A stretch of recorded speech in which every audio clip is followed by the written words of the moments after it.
Hi, thank you for being a part of our study today in the Psalms. Tony's absent. She'll be back tomorrow.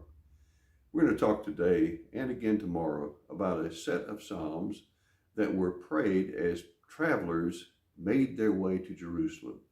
So from places where they would have to walk maybe for several days, they came to Jerusalem for a pilgrimage around three festivals. And the very center of all of that was they were going to meet with God. As we think about that, let's think about our going to meet with God through prayer, through worship, through different ways of connecting with Him. One of the things you'll find as you read the Psalms is that they ask us to pray for Israel, particularly the peace of Israel. Peace means well-being, cessation of hostilities, and all of those sort of images. Have you ever thought about the ancient nationalities that we can't find anymore, such as the Philistines or the Hittites or the Pezerites or the Jebusites? We don't have many of those people running around anymore, but we still have Jews. We have Jewish people because God has chosen them and He has a purpose for them. Let me read you one verse that talks about that. The book of Deuteronomy, chapter 7, verse 6 says, "For you are a people holy to the Lord your God. The Lord your God has chosen you out of all the peoples of the earth to be His people, His treasured possession."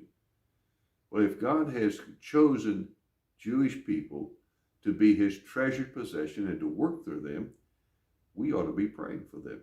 So here's a prayer from the Psalm 122, verses 6 and 7. "Pray for the peace of Jerusalem. May they prosper who love you. Peace within your walls and security within your towers." Frank Laubach is one of my favorite authors. Frank Laubach has taught me a lot about prayer, particularly about the passage that Paul talks about in 1 Thessalonians chapter 5, verse 17, to pray without ceasing. Laubach practiced that, and he would often do what he called flash prayers. He would see something, and he would just flash a prayer, a real quick prayer to God. I've learned from him, and so when I see something that requires prayer, and I really don't know what to pray, I just pray, "God have mercy. God have mercy." Just a quick prayer. Well, this psalm, Psalm 123, verses 1 and 2, talks about praying for mercy. Here's how it goes. "To you I lift up my eyes, O you who are enthroned in the heavens. As the eyes of servants look to the hand of their master, and the eyes of the maid to the hand of their mistress, so our eyes look to the Lord our God until He has mercy on us." You can expect that the people of God in the Bible days, as well as today, had their share of problems. They knew about war, famine, drought, and all the other things that take place in society. As they did, they also knew that God was going to care for them. So you imagine, here are a group of people, and they have had plenty of hardships, but they are now walking to a festival, and they're singing about the joy they're going to have when they meet with God. They said in Psalm 126, verse 3, "The Lord has done great things for us, and we rejoiced."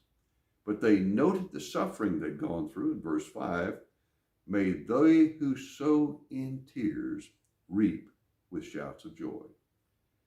I don't know about you, but this Christmas season is probably one of the most unusual in your lifetime.